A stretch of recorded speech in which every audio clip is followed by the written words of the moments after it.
Hello everyone, welcome to the channel.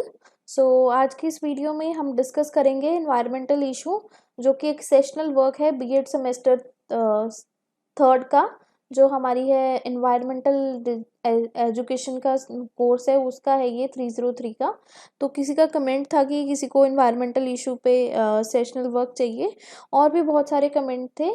तो मैं जो जो टॉपिक के साथ आए हैं वो मैं अपलोड कर दूंगी। तो मैं आपसे यही बोलूँगी कि जो भी आपको सेशनल वर्क चाहिए होता है, तो टॉपिक का नेम कमेंट बॉक्स में लिख दिया करो, ताकि मुझे इजी हो जाए अपलोड करना।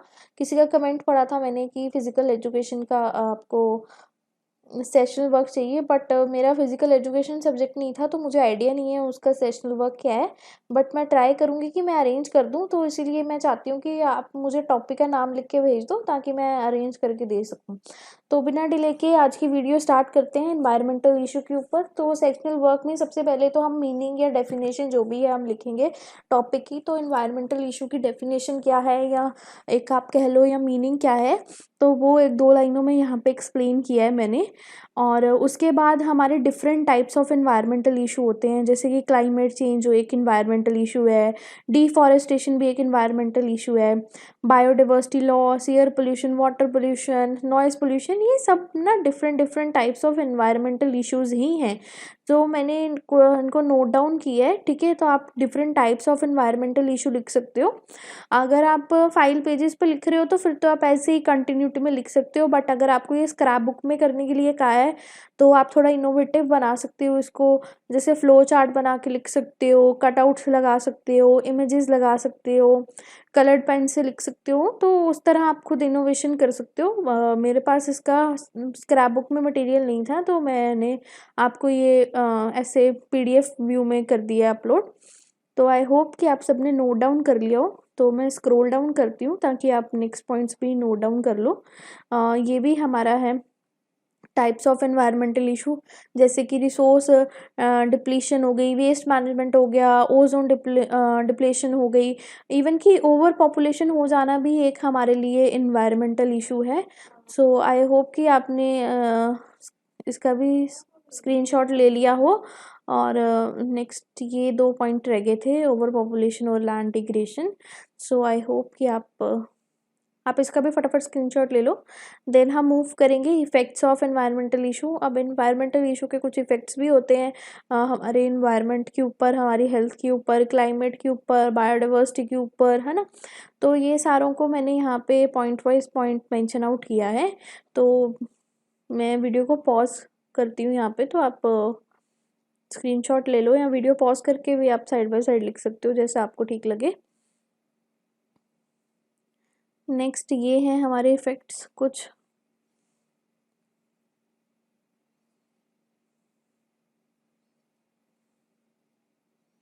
नाउ अब एक ये last one, loss of livelihood भी एक इफेक्ट है। ठीक है, सो अभी तक हमने मीनिंग डिस्कस कर लिया, टाइप्स भी डिस्कस कर लिए, इफेक्ट्स भी डिस्कस कर लिए। अब कॉजेज क्या हैं कि क्यों हो रहे हैं एनवायरमेंटल इशू। इंडस्ट्रियल एक्टिविटीज़ के कारण हो रहे हैं, फॉसिल फ्यूल बर्न करने के कारण हो रहे हैं, ठीक है ना, और डिफॉरेस्टेशन के कारण हो रहा है, एग्रीकल्चर प्रैक्टिसेस के कारण हो रहा है। हमने जैसे आप सब सुनते होंगे कि भाई केमिकल यूज़ करते हैं, जला देते हैं, वेस्ट जनरेशन नहीं ध्यान से हम कर पाते हैं, क्लाइमेट चेंज आ रही है, पॉपुलेशन बढ़ती जा रही है, ट्रांसपोर्ट बढ़ते जा रहे हैं। तो इन सब की वजह से भी हमारा एनवायरमेंटल इशू क्रिएट होते हैं। सो आई होप आप सबने नोट डाउन कर लिया होगा। वीडियो को पॉज करके आप लिख सकते हैं आराम से, जैसा भी आपको ठीक लगे। सो मूव करती हूँ मैं, नेक्स्ट भी कुछ पॉइंट हैं, जैसे ये अर्बनाइजेशन है, वाटर पोल्यूशन है, माइनिंग एक्टिविटीज़ है।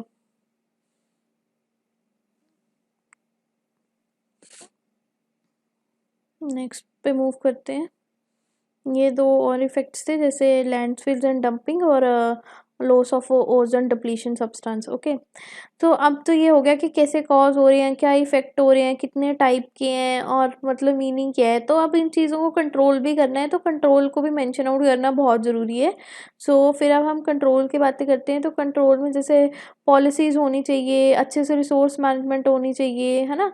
तो ये सारी चीज़ें हमारी मतलब कि कंट्रोल के अंडर आती हैं। तो पॉइंट वाइज भी हैं, अगर आप सीधी सीधी इनकी डायरेक्ट लाइंस लिखना चाहते हो तो आप वो भी लिख सकते हो, ब्लैक हेड नहीं लिखना चाहते, या सिर्फ आपको ब्लैक हेड लिखनी है, आपने कैसे आपका सेशन वर्क बना रहे हो उस पर डिपेंड करता है। तो ये सफिशेंट मटेरियल है एक, आप आराम से सेशनल वर्क में ये पूरा हो जाएगा। अगर आप स्क्रैप बुक बना रहे हो तो आप इसको रिड्यूस कर लेना, इतना डिटेल एक्सप्लेन करने में तब नीड नहीं होती है, क्योंकि आप उसको इंटरेक्टिव बना सकते हो। बट अगर आप फाइल वर्क पे कर रहे हो तो फिर देन आप उसको अच्छे से कर लो। हाँ, फिर तो आप इतना लिख ही सकते हो आराम से।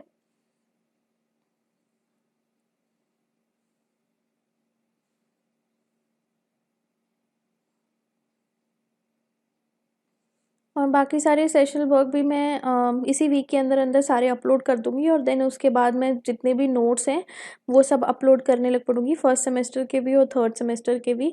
अगर किसी को कोई स्पेसिफिकली टॉपिक में ज़्यादा प्रॉब्लम आ रही है तो आप कमेंट करके पहले ही बता सकते हो, ताकि मैं उसको फर्स्ट कवर कर लूँ। और कोई सब्जेक्ट अगर आपको लगता है कि ज़्यादा मुश्किल है, चाहे वो फर्स्ट सेमेस्टर का हो या थर्ड सेमेस्टर का हो बीएड का, आप वो भी मुझे कमेंट करके बता सकते हो कि मैं उसी सब्जेक्ट से स्टार्ट करूँ, अगर पॉसिबल हो तो। इसी के साथ हमारी वीडियो ख़त्म होती है, और इस वीडियो में हमने एनवायरमेंटल इश्यूज़ के ऊपर डिस्कस किया है। जम्मू यूनिवर्सिटी का ये सेशन वर्क था बीएड सेमेस्टर थर्ड का, एनवायरमेंटल एजुकेशन और डिजास्टर मैनेजमेंट सब्जेक्ट है जो हमारा 303। अगर आपको वीडियो पसंद आई है, वीडियो को लाइक करो, चैनल को सब्सक्राइब करो, ताकि अब जो भी नेक्स्ट वीडियो अपलोड हो आपको इन्फॉर्म हो जाए। सो बाय बाय एवरीवन, मिलते हैं एक नई वीडियो के साथ।